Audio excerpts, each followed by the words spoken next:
message.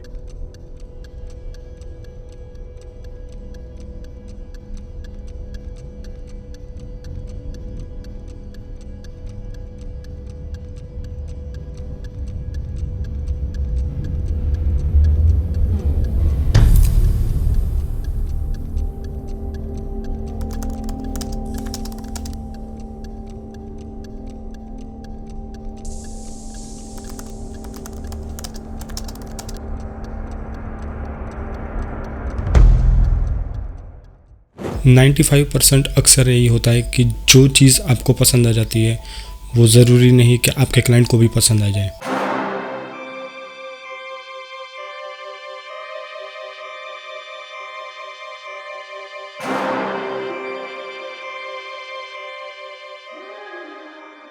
और designer के साथ तो अक्सर यही होता है।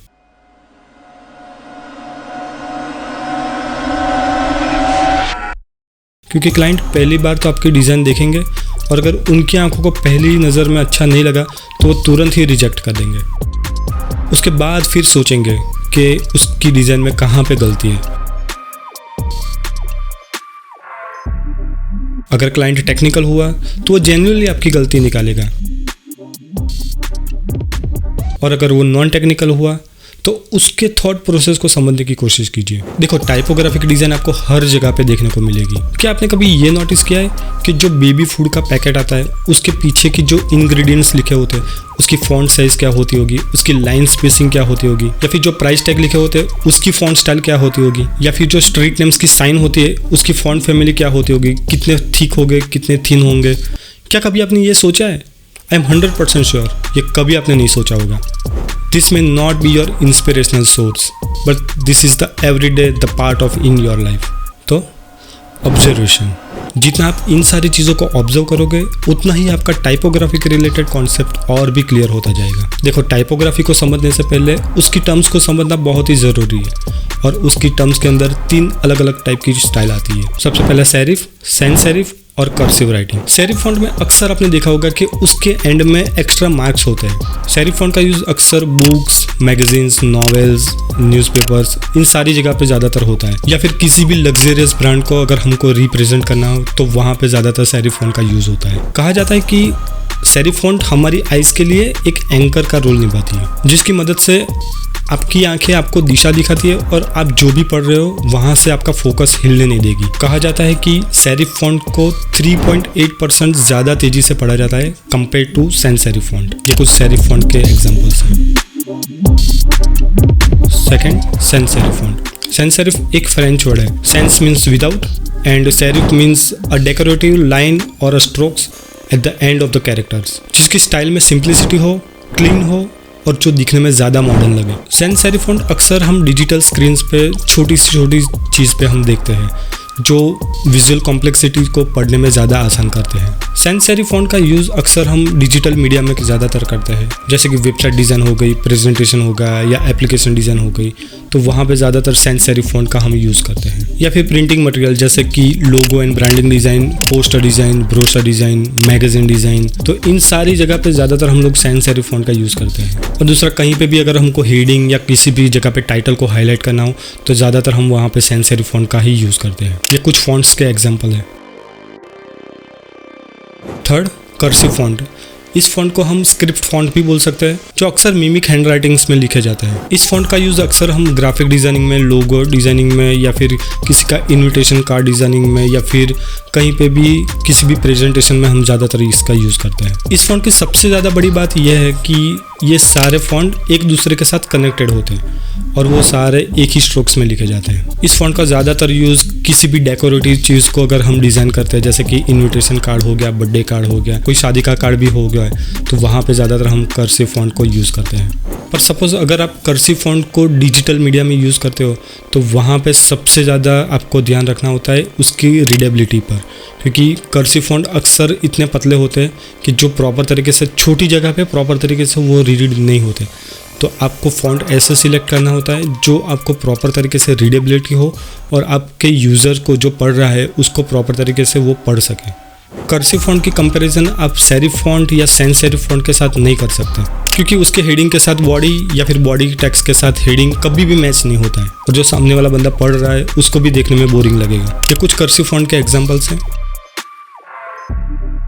अब ये टाइपोग्राफी की स्टाइल और उसकी टर्म्स को तो आपने समझ लिया, पर उसके अंदर भी दो अलग अलग टाइप की कैटेगरीज है, एक टाइपफेस और दूसरे फॉन्ट्स। तो आसान भाषा में कहा जाए तो जो टाइपफेस है वो एक फैमिली है और जो फॉन्ट्स है वो सारे फैमिली के मेंबर्स हैं। तो प्रॉक्सिमा हुआ एक फैमिली है और उसके अंदर जो भी स्टाइल हो गए जैसे कि रेगुलर हो गई, theme, thick, semi bold, bold, black, तो ये सारे हैं जो उसकी फैमिली मेंबर हैं, ऐसा कहा जाता है। जैसे कि आप कोई भी डिज़ाइन कर रहे हो तो उसके टाइटल के साथ कौन सा कॉन्ट्रास्ट फॉन्ट ज़्यादातर सेट होता है। जैसे कि आपने बोल्ड फॉन्ट लिया तो उसके साथ थिक, थीन या मीडियम या रेगुलर कौन सा फॉन्ट ज़्यादातर अच्छा लगेगा, कौन सा फॉन्ट सेट होता है, तो वो आपको सबसे ज़्यादा इंपॉर्टेंट होता है कि वहाँ पे आप ध्यान दें।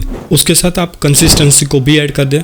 जो आपने स्टाइल सिलेक्ट किए उसी स्टाइल पे आप स्टिक रह के आप सारे जगह पे जितनी भी आप थ्रू आउट द डिज़ाइन है वहाँ पे आपको कंसिस्टेंसी का पूरा ध्यान रखना होता है और वहाँ पे सेम टाइप के फॉन्ट्स यूज़ करने होते हैं जो आपने स्टार्टिंग में फॉन्ट फैमिली अपनी सिलेक्ट की है वो, ताकि जो भी आपका यूज़र पढ़ रहा है तो वो एक ही फ्लो में प्रॉपर तरीके से वहाँ पे वो रीड करे। हाँ, हेडिंग, सब हेडिंग वहाँ पे आप खेल सकते हो, लेकिन आपको कंसिस्टेंसी का भी ध्यान रखना होता है। सो कंसिस्टेंसी के साथ आपको नेगेटिव स्पेस का भी ध्यान रखना होता है।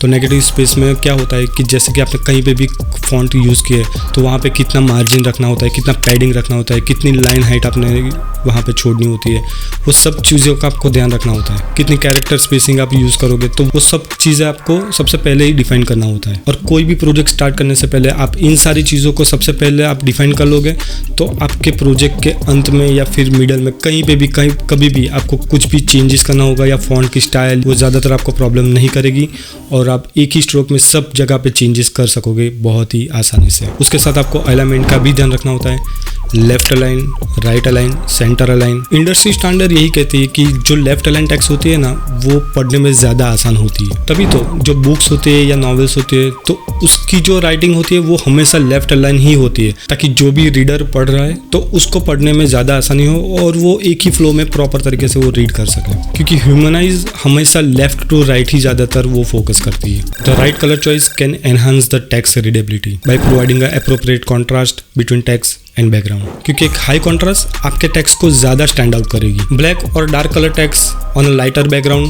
और vice versa can common choice for readability. Contrast checker का यूज करके आप अपनी टाइपोग्राफी के कलर को प्रॉपर तरीके से रिप्रेजेंट कर सकते हो और उसमें विजुअल है कि टाइपोग्राफी में बहुत ही मैटर करती है। और उसमें भी आपने जो टाइप फेस सिलेक्ट किया है अगर वो टाइप फेस आपने प्रॉपर तरीके से वहाँ पे यूज किया होगा तो आपके यूजर को देखने में और भी ज़्यादा आसान लगेगा। हेडिंग और बॉडी की फॉन्ट स्टाइल में कॉन्ट्रास्ट यूज करो, जैसे कि सेरिफ फॉन्ट फॉर हेडिंग और sans serif font for body. Use bold and heavier font for heading and lighter font for body. Larger size for heading and smaller size for body. In short, font की pairing proper तरीके से करोगे तो जो reader होगा उसको एक flow proper तरीके से मिलेगा और उसकी कंटिन्यूटी कभी भी ब्रेक नहीं होगी। इसीलिए कोई भी प्रोजेक्ट स्टार्ट करने से पहले उसके सारे फॉन्ट फैमिली आप डिफाइन कर दो, जैसे कि primary font, secondary font, tertiary font, small text, button text, captions, ताकि प्रोजेक्ट के बीच में अगर कभी भी कोई भी फॉन्ट के रिलेटेड कोई भी मॉडिफिकेशन आए ना तो आपको वन ही स्टॉक में आप पूरा फॉन्ट मॉडिफाई कर सकोगे। इसीलिए फॉन्ट की पेयरिंग करना,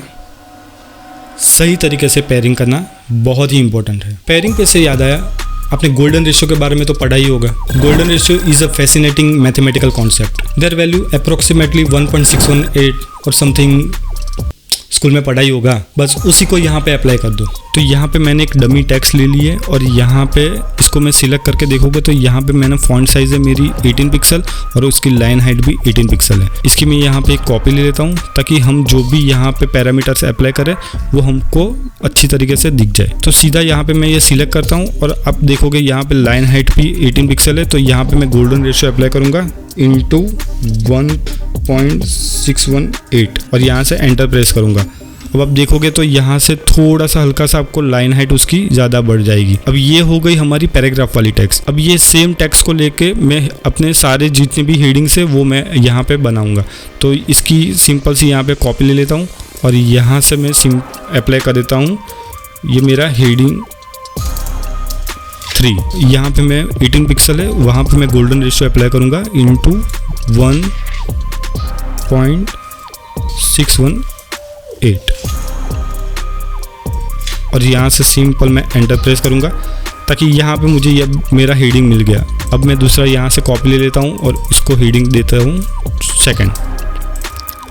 अब इसकी आपको फॉन्ट स्टाइल अगर चेंज करनी हो तो आप कर सकते हो। जैसे मुझे हेडिंग 1 रेगुलर नहीं चाहिए, मुझे बोल्ड चाहिए तो मैं बोल्ड ले सकता हूँ। हेडिंग 2 भी मुझे बोल्ड चाहिए तो मैं हेडिंग 2 भी बोल्ड ले सकता हूँ। तो ये एक मेथड को लेकर आप अपनी डिज़ाइन में लाइन हाइट, हेडिंग, अब जो भी जहाँ पे भी अप्लाई करना चाहते हो वो आप बहुत ही आसानी से कर सकोगे। तो फाइनली आप समझ ही गए होंगे कि टाइपोग्राफी डिज़ाइन में कितनी इंपॉर्टेंस रखती है। जैसे कि राइस के बिना बिरयानी अधूरी रहती है, उसी तरह अगर प्रॉपर टाइपोग्राफी नहीं होगी तो डिज़ाइन भी